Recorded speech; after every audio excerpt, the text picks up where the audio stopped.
The Legend of Vox Machina has finished its first season on Amazon Prime. I think the second one is already confirmed as well. It's an animated fantasy show that deserves a few words of explanation first of how it even came about. A few years back, a group of professional voice actors got together to play Dungeons and Dragons, which is a tabletop role-playing game.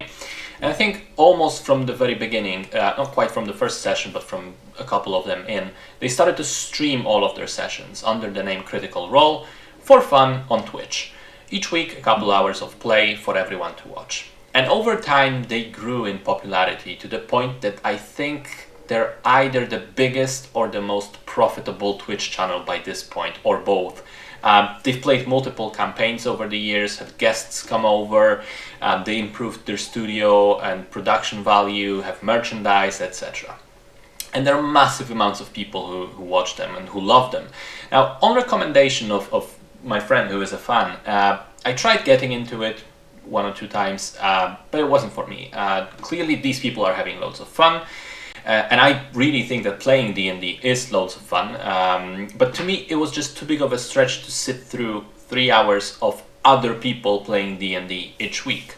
Anyway, fast forward to 2019 when they launched a Kickstarter campaign with a goal to raise $750,000 in order to make a single 22-minute animated episode based on one of their adventures. They set the campaign length to 45 days. Amazingly, they crossed the 1 million threshold within the first hour. And by the end of the campaign, the total amount of money raised was over $11 million, which remains the largest sum gathered on the platform for a single campaign, I think, ever. And so instead of a single episode, we got an entire season of professionally animated show, which in the end also got picked up by Amazon. Now, this is pretty unbelievable, this story, and if anything, it shows how many devoted fans Critical Role has. And it's clear through and through that this project was in large part done for the fans. And in smaller parts, I think, for simple vanity, and also as a way to reach wider audiences. And this would include my way of thinking about it. I thought, okay, this looks like a great entry point for me. I didn't want to watch other people literally sit at a table playing D&D, but as a regular show, this could work. So I gave it a go and I watched the entire season. And I have to say, it's not great, but it's not terrible. It has some things that I really enjoyed and some pretty noticeable flaws as well. In the end, I'd consider it a kind of middle-of-the-pack show. Certainly an amazing treat for the fans who already have the emotional investment and will no doubt be able to pick up on multiple Easter eggs which flew over my head. But perhaps not so much for the new viewers, I think. But let's start with the things that I did enjoy. I like the animation style, by which I mean the way characters are drawn, magic looks like, etc. I don't think it breaks any new ground here, like, say, Arcane, but it's perfectly enjoyable. I think that the voice cast is fantastic, which is to be expected from a bunch of long-time pros. I also like the central group of characters as characters. Each of them is kind of different in their own way, and together they have this solid mix of a bit of everything, and you know, it's clear that they like each other, but there are also some personality clashes, so it's kind of fun. There is one exception, but we'll get to that. I also liked some parts of the story, mostly the backstory of Percival, who's one of the really central characters. His cool gun and the mysterious smoke revenge demonic presence angle, that was quite well done, and it was an interesting departure from the more generic stuff. And this is where we get to the things I didn't enjoy as much. And let's start with the story while we're at it, which I do think has a lot of generic elements to it. And it was actually a little bit surprising to me that something based on what is essentially a lot of improv seems so formulaic. A lot of the plot points are very predictable, seen from a mile away, and you often get the sense, hey, I've seen this bit somewhere before. And I've actually thought about this whole thing yesterday, and I want to elaborate on this a little bit.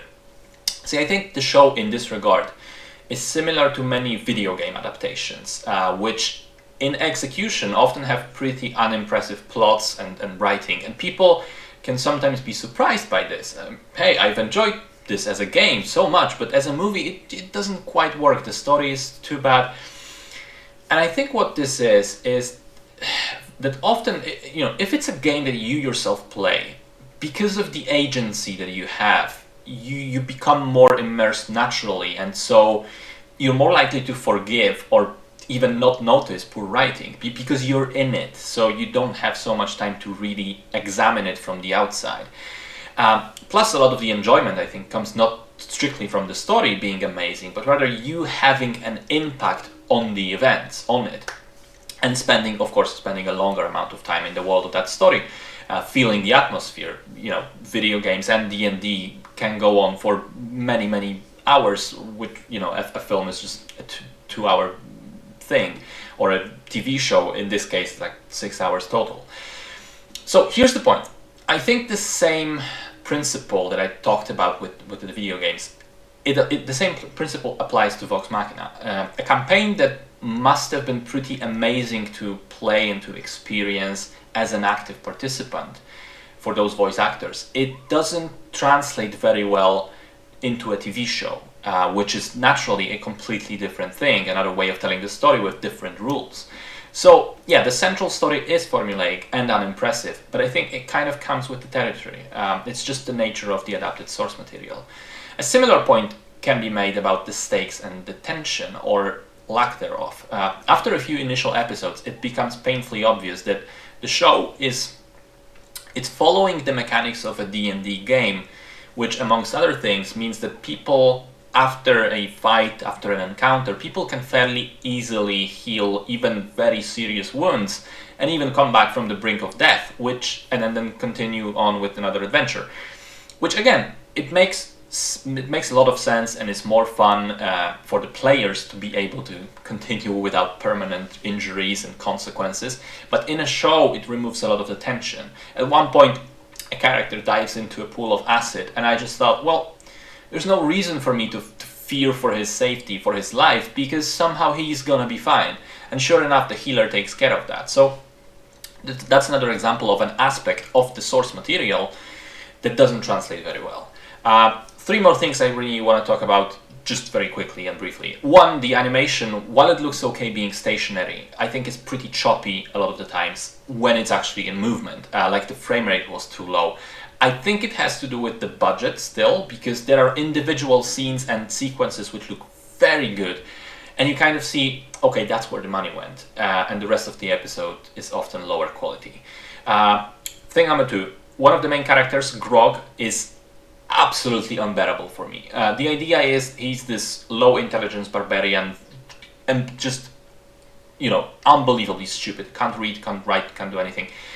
And I think there were many ways to play with that setup, but the actor chose like the most annoying one. His voice, his jokes, his entire behavior is just so frustrating to me. It's like Jar Jar Binks on steroids. And thing number three, the humor is surprisingly juvenile, and I couldn't help but think that the show, it's not really adult, but rather it's like a teenager's idea of what an adult show would be. Lots of sex jokes, lots of gore and blood, lots of violence and swearing and modern expressions in the dialogue, but not a lot of actual depth or maturity. So there's that as well. Right, not to make this too long.